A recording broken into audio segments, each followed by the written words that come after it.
ఎన్నికల్లో దూరమైన దళితుల్ని దగ్గరకు చేర్చుకునేందుకు వైసీపీ ప్రయత్నిస్తోంది. ఆ వర్గాల ప్రేమ ఆదరాభిమానాలను మళ్లీ చూరగొనాలని ప్రయత్నిస్తోంది. కానీ వైసీపీ డర్టీ పాలిటిక్స్ను దళిత సంఘాలు చేత్కరించుకుంటున్నాయి. దళితులపై ఫ్యాన్ పార్టీ నేతలకు ఎందుకంత ప్రేమ పుట్టుకొస్తోంది? రాష్ట్రంలోని కొన్ని చోట్ల దళితులపై జరుగుతున్న ఘటనలను కూటమి ప్రభుత్వానికి ఆపాదించి అభాసుపాలు చేసే ప్రయత్నం చేయడాన్ని ఎలా చూడాలి? ఫ్యాన్ పార్టీ నేతల తీరుపై దళిత సంఘాలు ఆగ్రహంగా ఉన్నాయా?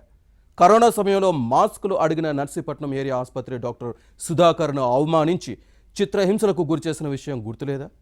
వైసీపీ ఎమ్మెల్సీ అనంతబాబు తన డ్రైవర్ దళిత యువకుడు వీధి సుబ్రహ్మణ్యంను హత్య చేసి మృతదేహాన్ని డోర్ డెలివరీ చేసిన కేసును మర్చిపోయారా?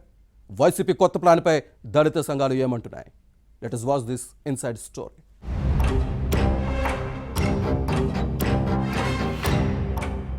వైసీపీ నేతలకు దళితులపై ప్రేమ పుట్టుకొస్తోంది.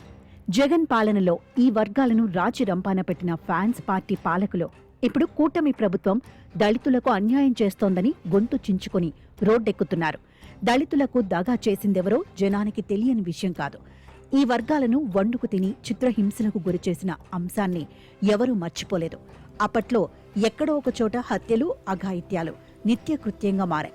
అప్పుడు అధికార బలంలో అలా చేశారు. ఇప్పుడు ప్రతిపక్షంలో ఉండటంతో గత ఎన్నికల్లో దూరమైన దళితులను దగ్గరకు చేర్చుకోవాలనే ఉద్దేశంతో కపట ప్రేమ ఒలకబోస్తోందన్న వాదనలు ఉన్నాయి. వైసీపీ హయాంలో జరిగిన ఘటనలను గుర్తు చేస్తే పార్టీ నేతలు నోరు మెదపరు. సమాధానం చెప్పాలంటే తడుముకునే పరిస్థితి. వైసీపీ హయాంలో దళితులపై జరిగిన దాడులకు ప్రశ్నించిన వారిపై అక్రమ కేసులతో వేధించేవారు. పోరాటాలు చేసి బాధితులకు అండగా నిలిచిన విపక్షాలను అప్పటి వైసీపీ ప్రభుత్వం వదలలేదు.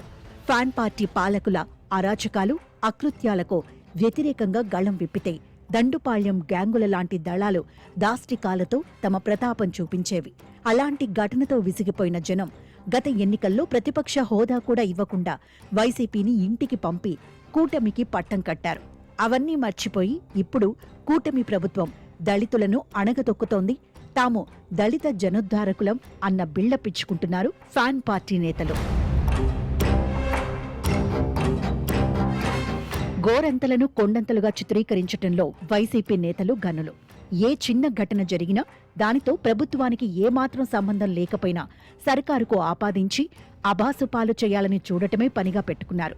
రాజకీయ లబ్ధి కోసం ఫ్యాన్ పార్టీ నేతలు ఎంత నీచానికైనా దిగుతారు. పల్నాడు జిల్లా పిన్నెల్లిలో దళిత యువకుణ్ణి హత్య చేశారని ఆరోపిస్తూ విశాఖ వైసీపీ నేతలు నిరసన ర్యాలీలు నిర్వహించి రోడ్డు మీద బైఠాయించడాన్ని ఎవరూ తప్పుపట్టడం లేదు.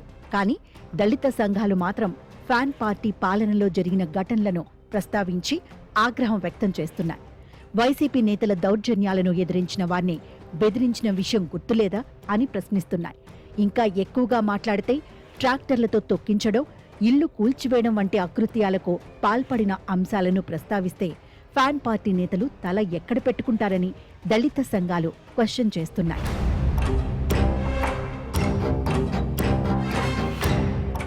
2020 మార్చిలో కరోనా మహమ్మారి ఎంత ఉత్పాతం సృష్టించిందో అందరికీ గుర్తే ఉంది. అప్పట్లో N95 మాస్కులు ఇవ్వలేదని వైసీపీ ప్రభుత్వాన్ని ప్రశ్నించిన నర్సీపట్నం ఏరియా ఆసుపత్రి డాక్టర్ సుధాకర్ను జగన్ ప్రభుత్వం చిత్రహింసలకు గురిచేసిన విషయం జనం స్మృతిపథం నుంచి ఇంకా తొలగిపోలేదు. దళితుడైన డాక్టర్ సుధాకర్ను పిచ్చోడిగా ముద్ర వేసిన విషయం వైసీపీ నేతలకు గుర్తులేదా అని దళిత సంఘాలు ప్రశ్నిస్తున్నాయి. ఉద్యోగం నుంచి సస్పెండ్ చేసిన విషయాన్ని ప్రస్తావించుకోవాలి. సర్కార్ వేధింపులు, చిత్రహింసలకు దాళలేక మానసిక వేదనతో ఆసుపత్రి పాలైన డాక్టర్ సుధాకర్ ఆ తర్వాత ప్రాణాలు కోల్పోయిన విషయాన్ని గుర్తు చేస్తున్నాయి. అప్పట్లో ఇది జగన్ సర్కార్ హత్య అని ప్రతిపక్షాలు ఆందోళన చేశాయి. కూటమి ప్రభుత్వం అధికారంలోకి వచ్చిన తర్వాత ఈ కుటుంబాన్ని ఆదుకుంది. డాక్టర్ సుధాకర్ తనయుడికి డిప్యూటీ తహసీల్దార్ ఉద్యోగం ఇవ్వాలని ఇటీవలి కేబినెట్ తీర్మానించిన విషయాన్ని గుర్తుపెట్టుకోవాలి. వైసీపీ చరిత్ర ఏంటో, కూటమి కారుణ్యం ఏంటో అర్థం చేసుకోవాలి.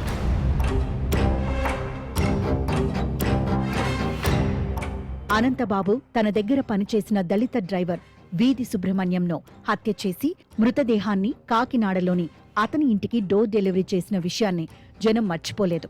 ఈ వ్యవహారాన్ని మసిపూసి మారేడుకాయను చెయ్యాలని వైసీపీ ప్రయత్నించిన విపక్షాలు ఆందోళనకు వైసీపీ సర్కార్ దిగొచ్చింది. అనంతబాబుపై పోలీసులు కేసు నమోదు చేయటంతో అరెస్ట్ అయ్యారు. పార్టీ నుంచి సస్పెండ్ చేసిన బెయిల్పై జైలు నుంచి బయటకు వచ్చిన తర్వాత తాడేపల్లి ప్యాలెస్లో జరిగిన వైసీపీ సమావేశాలకు దర్జాగా హాజరైన విషయాన్ని ప్రస్తావించుకోవాలి.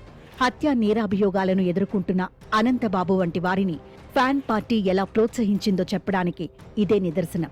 ఇలా చెప్పుకుంటూ పోతే చాలానే ఉన్నాయి.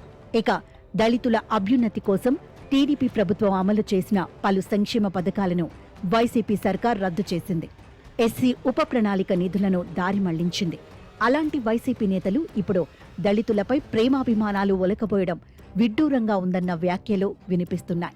ఫ్యాన్ పార్టీ నేతల నీతి గుల్వింద గింజ రీతి సామెతను తలపిస్తోందన్న విమర్శలు వస్తున్నాయి. గత ఎన్నికల్లో దూరమైన దళిత వర్గాలకు దగ్గరకు చేర్చుకునేందుకు వైసీపీ వేస్తున్న ఎత్తులు ఫలిస్తాయో లేక మరోసారి చిత్తవుతాయో వేచి చూడాలి.